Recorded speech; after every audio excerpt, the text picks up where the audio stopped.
KellyHigdon.com, my The favorite John person. Clark. It's the John Clark. Darn tootin'. So do you remember when I offended you on Facebook and then we met in person and became best friends? Mm-hmm.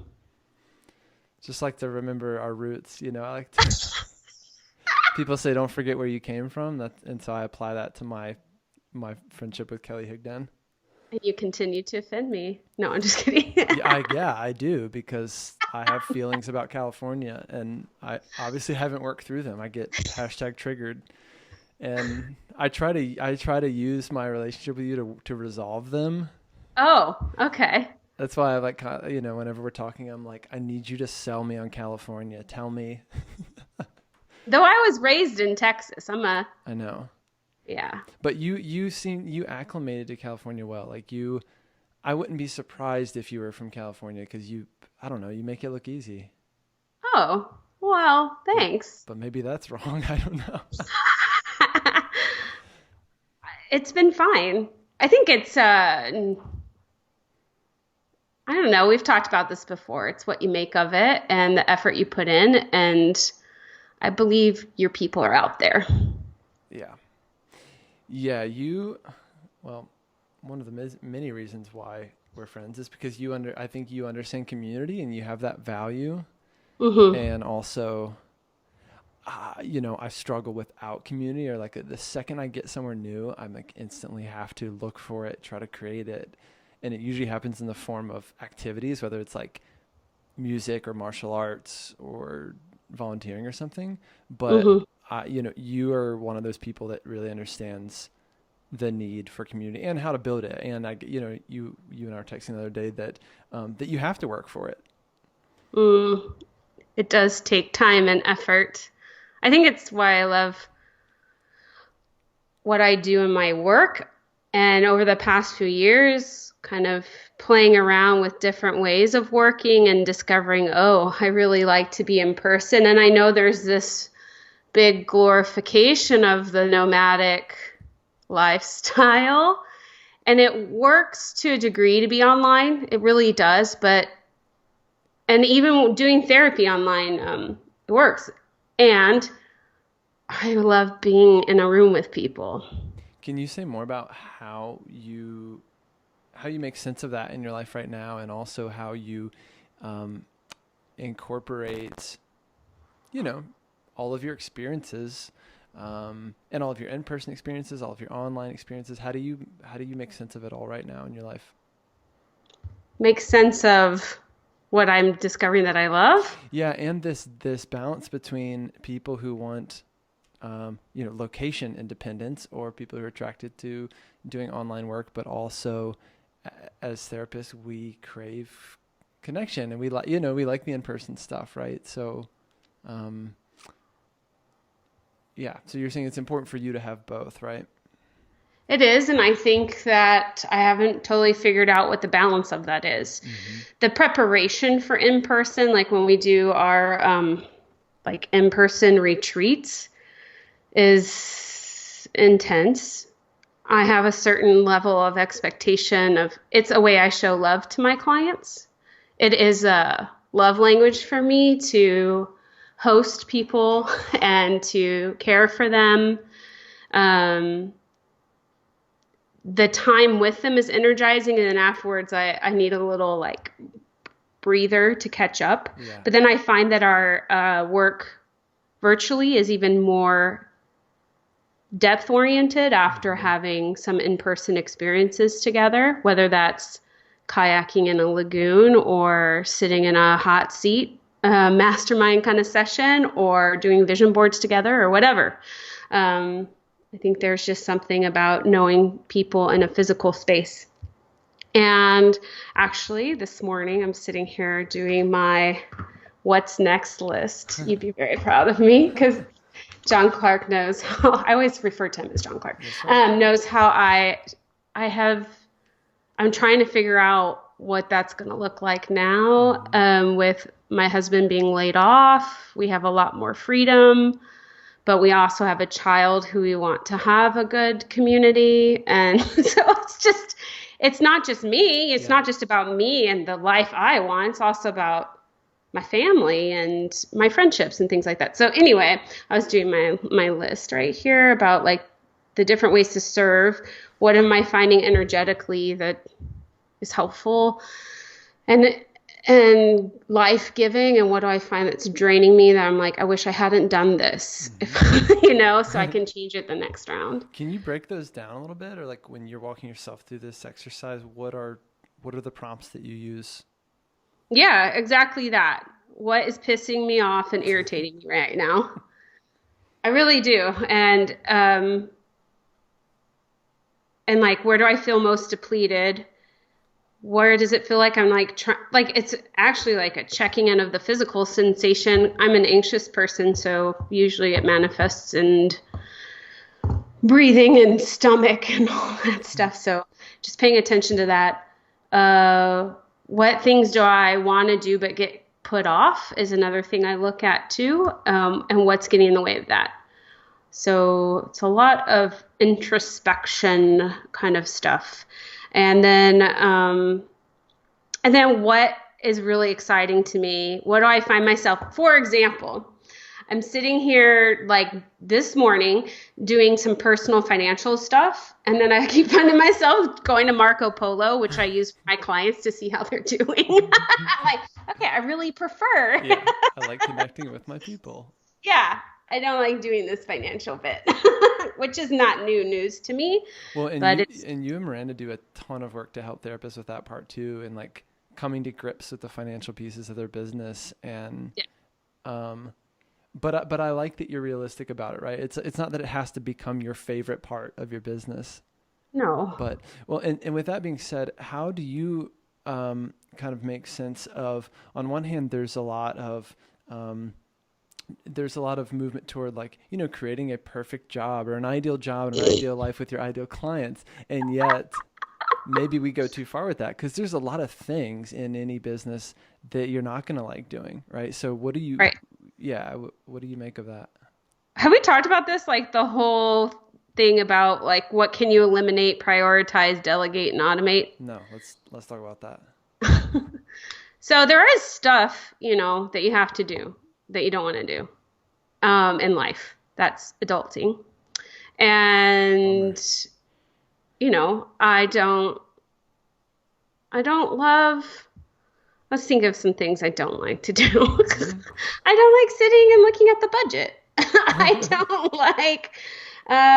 I don't really enjoy cooking dinner. And I don't really enjoy like some things that come with parenting, like Yeah. dealing with the school or things like that. But there are things that only I can do. Right. That's Right. a clear line, right? And I think a lot of business building is figuring out where that line is. Well, that's the question of, am I the only one that can do this, or is there someone that can help me? Yeah. So, for example, I have someone that picks up Claire and brings her home. I have a housekeeper that comes to help me. I still clean in between because hello, cats. Big, fluffy cats. Yeah. I know that lifestyle. I am in the cat hair battle over here. But I delegate what I can. And then the stuff that only I can do, I prioritize. So I come up with systems so I get them done. And then other tasks, I'm like, do I really even need to do this? Is this really all that important? And then I automate what I can. My bills are automated. My social media is pretty automated. All those things, whatever software I can use, I try to pick where I get the most bang for my buck. So just looking at the tasks and the stuff in your business and seeing like what only I can do. This is life and business. Mm-hmm. Who else can help me? Is there something that can automate this, or does it just need to go away? Your ability to ask yourself those questions over and over and over again has a lot to do with your ability to kind of move the needle forward, in business and life, right? And I think this is where a lot of therapists maybe get stuck. Perhaps trying to do too much themselves, or having a hard time asking, what is it that I can let go, or that I'm struggling to let go of? But why do you think that is? I think it's because a couple reasons. Number one, we have superhero syndrome, which is that no one can do everything as well as I can do it. Um, I think that's one Shoe barrier. fits. I think we have anxiety about giving up control, whatever that means. So when you're automating something or delegating something or hiring it out, and I think therapists have tremendous blocks around spending money. I think a problem is that therapists don't have budgets that they're operating from, and so anytime you spend $1 from your business, therapists tend to feel like it's coming directly out of their pocket. I think therapists have a lot. Okay, I'm not gonna say therapists. I think people, because Yeah, every kind of business owner let's I've talk worked about with, people. people have a lot of shame and they don't Hmm. want to be vulnerable. Right. It's hard to trust people to help them. It's hard to know what will work and won't. You know, that I want to know this is going to work. Well, so do I. I would love a freaking crystal ball right now. Hmm. It doesn't work that way. Um, so I think that there's this, like, you get help with your finances. I'll Hmm. just speak to that. Like my financial person sees what's in my accounts and sees where the money went. And there's like a sense of vulnerability and we're afraid of being Oh, judged. for sure. Yeah. For sure. And so, and then I think also that's why we end up sometimes spending money to avoid that. Like we will spend money on the wrong things for ourselves because we're trying to avoid feeling vulnerable and we'll just, I don't know. Hmm. But I see a lot of shame and stuff come up for people.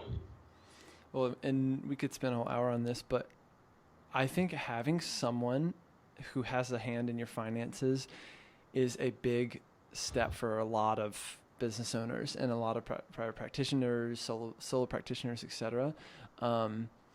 There is a vulnerability in it, and there's also potentially a relief if there's someone that you really trust and can work with, and can voice your anxieties with. I can say, Hmm. and I've told you a couple of times that my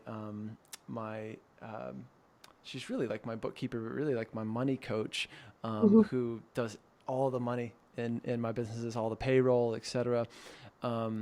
And we talk a lot about my personal finances because they have to be part of the conversation. But she has become like my therapist, like my mentor, like my this and that, because I realized a lot of my stuff comes back to money, and a lot of my anxiety comes down to money, and it bleeds over into whatever you're doing, whether it's like pricing a product and how much can I charge for this without feeling bad, Hmm. or or when it comes to your people or your team, and having someone like her going, does this really work for you? Does this, does this setup work for you, or what this person is asking, does this work for you? And me going, no, but I'm just, trying to be a good guy. um, that's been transformational for me, in terms of her giving me permission to make decisions for myself and making decisions based on the numbers, right? And there's got to be a balance. And I Hmm. think the fear for a lot of therapists might be that some finance people might not have that balance, right? Or they might just be overly numbers driven, and Right. not understand that we are also highly relational people. I don't know, I'm going on and on, but the short of it is that, like, having someone involved in my finances helped a lot. And I do think twice when I'm spending money, on my business, in terms of like, okay, next time I sit down with Lynn, we're going to have to talk about this, right? Or if I'm Hmm. like, and I've called you in these moments, if I'm looking at a training or a something, or for me, it's Tony Robbins. That's like my kryptonite. Every time I see like a Facebook ad, Still, which is, it's like a $10,000 for like 30 minutes with Tony Robbins. I'm like, Kelly, I think I'm going to do this. I need you to talk me out of it. let me save you $10,000. But now I have that person where, like, if I did that, and Lynn would be like, okay, okay. So, how's that working for you? The Dr. Phil question. Yeah. So, yeah. But How's see, it what working I for you? think happens is that people would rather do the automation piece. They rely heavily on that because the software doesn't make them feel vulnerable. Correct. And, but automation just frees you up to do the vulnerable work and to focus on the stuff that makes you squirm in your chair. Because and I can't even remember what we talked about the last time we got together, but that whole Lord concept knows. of how your business is a mirror, and it's, Yeah. I think, your largest self-development course. So, And I use that and I quote you. I usually quote you in the form of a hashtag whenever I use it. If I'm in like a coaching session. Because I think it's huge. And I think until we get that part, we're going to keep taking our business almost too personally in a way. hmm And so, you and I know nothing about that. yeah, exactly. The slightest comment, right? So, and actually, I can use an example this morning from a coaching client who had this form on his website that just said, "Hey, if you have feedback about my website, send it here." hmm And of course, someone and someone made this feedback, and I don't think he'd mind me sharing this. But someone, he's gotten only one piece of feedback. So I told him, first of all, this is a sample size of one. But in the sample size of one, the person said, "Hey, dude, your fees are too high and your jokes are bad. Your jokes on your website are bad." And that was devastating because it hmm was like, whoa, does everyone think that? Does everyone think my fees are too high? Maybe I should bring my fees down. Maybe I shouldn't, say funny Yeah. things that I think are funny on my website. And so we Yeah. had to talk through that, right? Because of course you're going to respond to that person. You're going to take it to heart. And Yeah. in reality, it's just some passerby like saw a form where they can be like, "Oh yeah, I can say something mean and unhelpful, so I'm going to say that." Yeah. And then it's also, wait, I didn't really want feedback. Yeah, yeah, I know. Like, It should say, if you have something nice and a compliment to I give know. me, please fill out this I form. know. And I'm trying to learn this from you more and more, but because you told me like when you guys go through rounds of boot camp, Yeah. you make that obvious. You're like, we don't work with mean people. Like Zynnyme doesn't work with mean people. Or what? How do you say it? Yeah. Yeah. If you're going to be mean and, uh, tear other people down, we don't really, there's not any room for that. I mean, we're too giggly and silly anyway. Most people either love that or hate it, I guess. And I'm perplexed by people who like say mean things about that in particular. Mm. Like you smile too much or something. And I don't know. I just Oh, think, yeah. Well, but yeah, I mean, we could open up that door and uh, just even as a woman, the comments well, I that's what I get was about, gonna say. There's that part yeah, too. I don't think many people would reach out to me and go, "Sir, you smile too much." no. No. And they probably wouldn't comment like on like your site is too feminine. Mm-mm. I'm like, there's pink and blue. That's too feminine? Right. Like there's colors. I since when are we going to gender color? Well, our whole society does, but yeah, I face, I'm sure we all face different kinds of criticisms based on gender and ethnicity and color and language and all those things and immigration status and all of it. Do you think your ability to let those things roll off your back has gotten better over the years? Huh. Yeah. Yeah. But I have some like safeguards in place in my processes. And I try to get really clear about whose opinion matters to me. And I have started, and I actually I started doing some brain spotting with this around, Can you tell people what that is? yeah. I'm probably going to say this wrong because I'm a client, not the therapist doing the brain spotting. Some people call it the second generation of EMDR, but using, eye position, to heal parts of the brain where trauma is trapped, I guess to say. I feel so silly talking about this Oh. because I'm going to do it a disservice.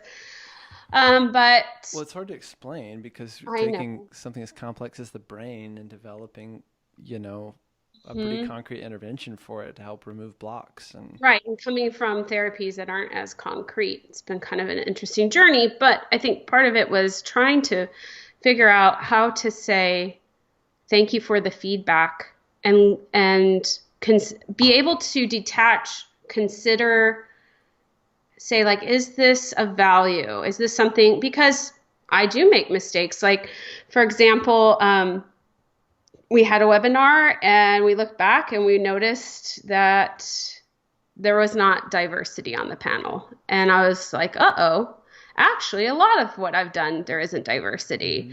Mm-hmm. And some people gave some feedback about that, and they were right. So I think there's, I'm doing better at discerning what to take in and how I take it in. And it's not Mm-hmm. so much as personal, I guess, but I still have my moments, especially whenever you do something new. We revert to our old ways. And we want to know that what we're doing is on target, that it's helpful to people, that it's translating well, and we're not always going to hit the mark. And I think about this a lot, right? Because on one hand, when I did nothing but therapy in private practice for 20 hours a week, 20 clients a week, I didn't really fear negative feedback because those people are sitting face to face to me, and I know there's a power dynamic between therapist and client. And sure, if for some reason the client wasn't happy with how things are going, or I screwed up, which happened as a therapist, What? we could handle it I thought. right then and there, or I could read the reactions, or you know what I'm saying? Like if someone really wanted to talk shit to me, they have an hour a week to do it in person, Mm-hmm. right? And it happened a couple of times where someone was like, "Hey, I'm coming to this therapy and I'm paying you a lot of money, quote unquote, and I'm not getting better. Like, Mm-hmm. what's going on?" And we could Mm-hmm. talk about that, right? But it always felt more. It felt like we could usually wrap it up, or we could at least. I didn't feel like I was quite as exposed, so to speak, to as compared to where I am now, where yeah, potentially anyone could slide some sort of comment or direct message on Instagram, Facebook, or wherever, and could get your attention and go, well, this is ridiculous. They can offend you. They can be mean. They can give feedback when I've never even worked with this person. Like, you've never hired me, and now you're giving me feedback. So it's like, I don't know. Working online, in a way, it just kind of exposes you, and I do struggle with that. Mm-hmm. I hear you. Yeah. It gets better. It does, I No, think, I as appreciate also that as your comment. community, your communities, when people really know you, I think a lot of the times I'm hoping, at least the feedback has been so far, that the clients that work with me, especially one-on-one, they know my heart. They know I'm not perfect. And they also feel a little bit protective too. I feel protected of them. When you know someone at a different level, then sometimes your community will take care of those kinds of things for you. And I think too, yeah, what really matters to you gets clearer and clearer on this journey. And I am not everyone's cup of tea. And that does, I wish I was, but do I really wish I was? Probably not. Be kind of boring. I mean, yeah, one of the most helpful things you've ever said to me when, I've been in these periods of not knowing or what do I want to be known for, and you always kind of say the same thing. It's like people will know you for your heart. And I Hmm. guess that's the other disappointing part when someone says something mean and they don't know you at all. And it's like, what if we just talked? What if we, we spent an hour together or you met me in person? Would you say that to my face in person, like having never met me? So I Hmm. struggle because I think the internet provides that anonymity. It's bullying, I guess. I'm talking about bullying in a way. And it's the same thing that, like, whether you're a teenager or, in my case, an adult running an online business, like, it makes it the internet provides the opportunity to connect with an incredible amount of people, and that's very positive. And it also, creates opportunities for people to be mean. I would also say, though, that when you bring up the teenager thing, if you think about people and their development, though, when you are feeling more adult in those spaces, there's parts of you that are, we'll do little parts work that are more in an adult Correct. parental role. You're able to kind of see the teenager stuff and stand up for yourself in a different way, and I think that that's why business owners also sometimes don't want to put themselves out there. I have some Sure. clients who, they fear of being judged for what they look like, what they sound like, and all of that. And those are very real things that they already face in the face to Oh, for in the sure. face-to-face world, in the flesh and blood world, let alone in the digital. So I think it's a common thing. That was eye opening to me at some point. I was working with someone and looking at their website and just said, "Hey, I think it'd be great if you had your photo on the website. Like I feel like that's really missing." And their response was kind of like, "Actually, no, that's very intentional. I'm not comfortable having my photo. Like here are some reasons why." Um, and in my like fast pace, always like thinking about conversions and calls to action and like optimization. It was Yeah. like, you know what? I should listen to that, right? Because there's clearly a reason. And it just so happened that this person was already doing great. Like they were already really Right. successful. But Yeah. yeah, Yeah, I think that's the other thing of there's many ways to do this process. I was talking to my cousin this morning and I was like, what would it be like to have a business that's completely offline, like an off the grid? I'm trying to fathom it, like a farmer. But I mean, yeah, pretty much. It's pretty much your um, only option if you want to be truly off the um, grid. yeah, and I think um, there's many ways to do it. I think that's probably too what you're trying to convey as you do more of the messaging and branding Mm-hmm. stuff is, yeah, there's lots of ways to brand, there's lots of ways to message, and it's just offering another perspective on that that's a little bit more integrative of who the person is. Yeah. Yeah, and sometimes it comes across and sometimes it doesn't. It's just like any form of communication. Mm-hmm. Um, yeah, sometimes it falls flat. I think a lot of what we're talking about today is transference. Honestly, if we can step back from a lot of the conflict we have with people, whether it is your partner or your friend or someone you've never met who's like saying mean things about your blog post, I think it's usually transference. I think there's usually something insecure in them that is being elicited by seeing you or what you're doing.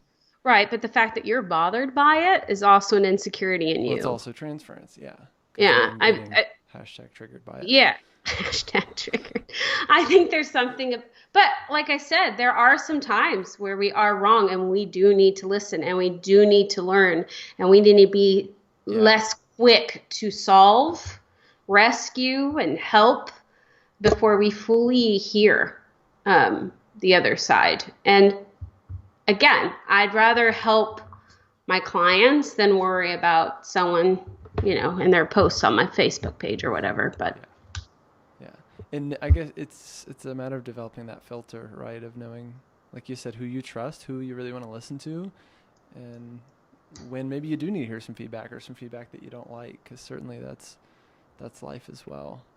oh, well, I think for me, for example, I am pretty critical of myself. And I've always, one of the ways I feel like I have succeeded is by being super critical and like jumping ahead of everybody's like, I already know what my issue, Yeah, I'm I calling already know it. what my issues No, for are. sure.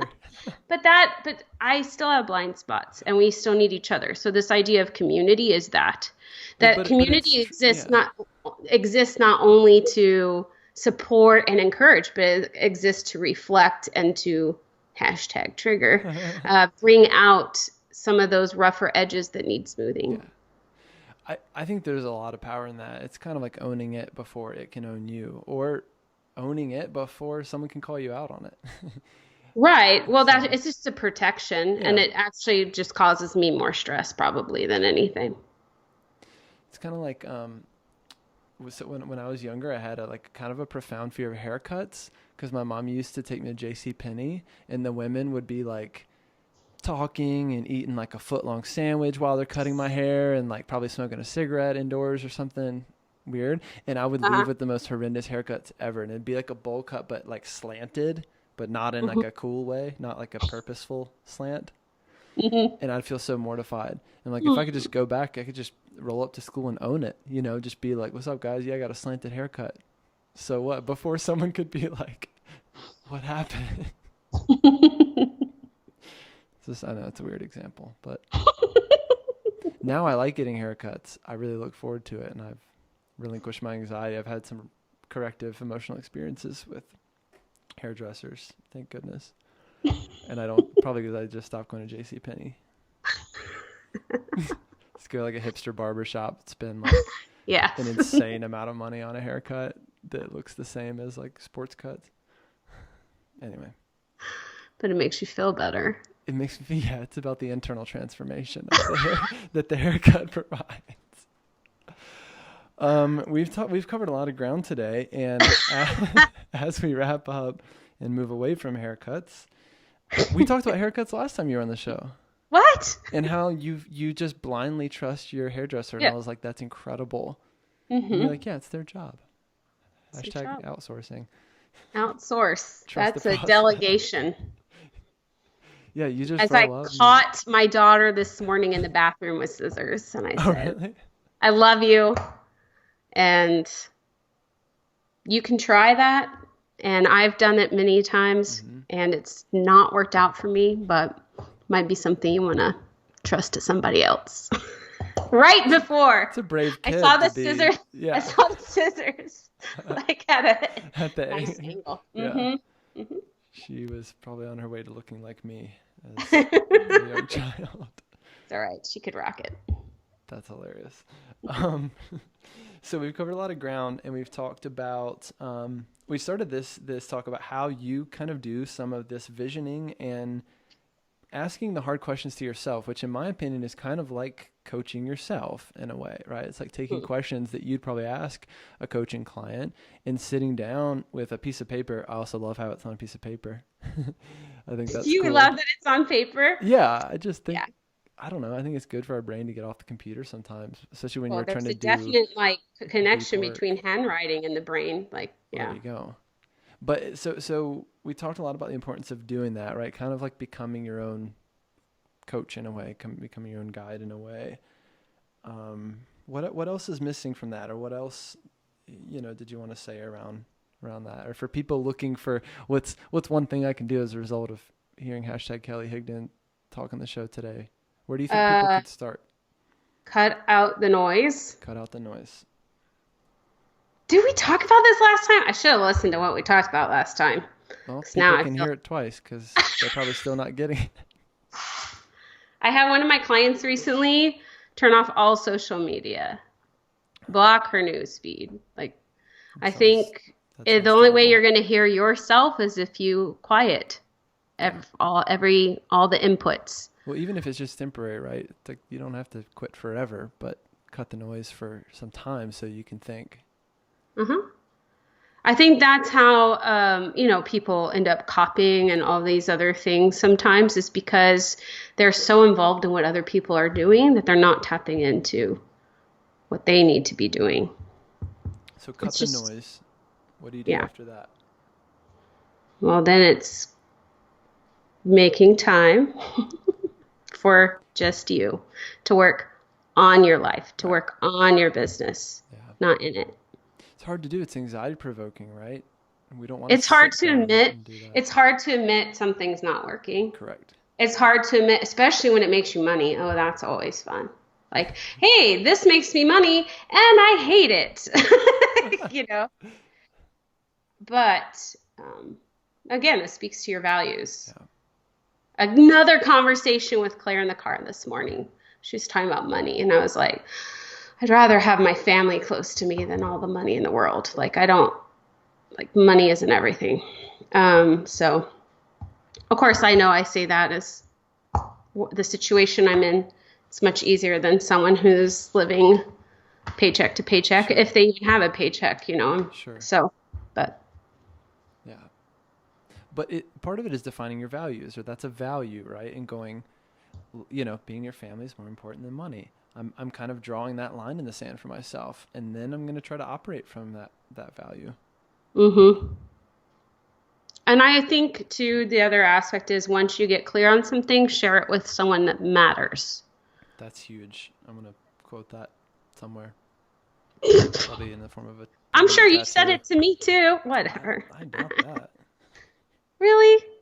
I mean, like, I don't know. I try to be quite honest with you about, like, oh, I'm thinking about doing this, but this is what I think might be the issues, or I can't do that, or whatever. I think it's important to have people. Well, and that's kind of what you do as a leader is you step out and you say, hey, everyone, this is what I've learned. I just Yeah. learned it, like I just learned it yesterday in some cases, and now I'm sharing it, right? And if that Yeah. benefits you, great. It's kind of like when I think about like teachers or even like a high school teacher, I talk to my good friend Ed, and he's usually lesson planning like the night before, and I'm always like, man, when I was growing up, I thought teachers just knew everything. Like they knew the dates and this and the algorithms and the formulas Mhm. for whatever for algebra, and it's like as a teacher, he's just staying half a step ahead of his students in a way, but it's That's enough therapy to too. go. Yeah, it's therapy too, right? Mm-hmm. It's powerful. Mm-hmm. Yeah. So cut out the noise, turn on your internal wisdom, make Yeah, time for yourself to actually think about it, and then have people who you trust to help you through it, yeah, whatever that decision is. that's huge. The infinitely wisdom Kelly Higdon on the show. I'm gonna cut You're out so that. I'm gonna funny. cut out that laughter in the edits. No, you're It's not. just gonna Do end. not. It's just gonna mic drop right there. Oh my gosh, please no. Everyone will be like, I guess she agreed. I guess I maybe did maybe not. maybe she told him to say that. Maybe that's how she wanted to be Uh, introduced. Or I did not agree. no, Okay, I will try to receive. yeah, exactly. Yeah, you sit Thank you, there and John. receive. But I really Thank do you. appreciate you and our friendship and you Thank coming you. on the show. How can people get in touch with you? What do you have going on right now that you want to tell people about? And we can always include links in the show notes because we do have Yeah, that technology. I'm doing a cool series over in Zynnyme on when life happens. It's just a series of interviews with people who've been through life. Cool. Might connect with some people. And then on my own site, I have some worksheets to help people kind of plan some of this stuff. They're free. You can download them I if you love it. want to check them out. What's your Yeah, website? kellyhigdon.com. That's right. And then there's zynnyme.com. Love it. Pretty easy, John Clark. Love it. Also follow, and not to overload you with calls to action because the rule of thumb is to give one call of action in the world of marketing. But here's a third, which is follow Kelly on Instagram. Oh, I know you don't make all your money on Instagram, but I love your posts. I've referred clients. I've referred like a therapy client or two to follow you on Instagram because you say some real stuff. Like you really do. You really think about it, and it's not just fluff. And I think that's needed, and especially in social media, especially in an Instagram feed. Like you really sit down and make it count. So follow Kelly Higdon, Kelly Higdon Coaching Kelly Higdon Coaching. Yeah. on Instagram. Get with it. Thank you. Thank you for your love and support. See you next time.